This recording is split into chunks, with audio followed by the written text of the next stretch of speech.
Здраво на сите! Ова се мои рецепти и денес ќе правиме макарони со сино сирење. Макарони со сирење од секогаш биле омилен семеен рецепт. За да ја забрзаме постапката, оваа варијанта ќе ја готвиме само на плотна и ќе ставиме сино сирење.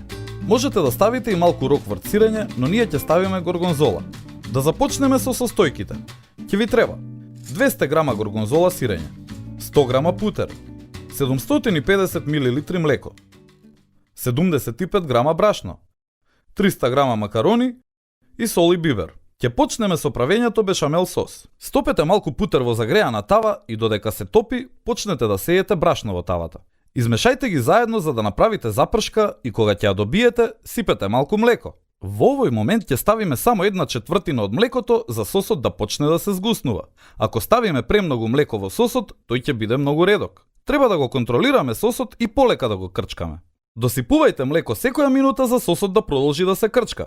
Кога сосот ќе почне да ја добива својата завршна форма, почнете да ја рендате горгонзолата во смесата.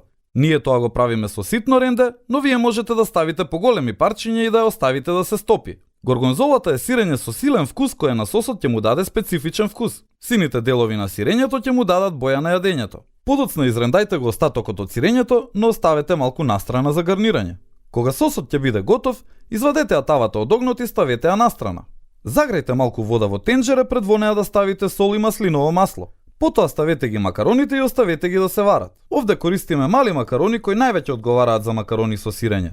Можете да го ставите јадењето и во рерна и да го потпечете со презла од озгора, но ние ви покажуваме брз рецепт кој се готви на плотна. Исцедете ја пастата и измешајте го сосот во пастата. Сега сте спремни за сервирање. Време е за сервирање. Едноставно ставете го јадењето во чинија, потоа ставете и малку свежа горгонзола, на крај јадењето го декорираме со гранче рузмарин.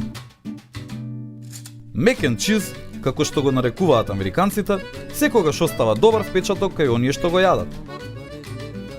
И не заборавај, на сите ни е потребна идеја во кујната, затоа биди вистински пријател и сподели.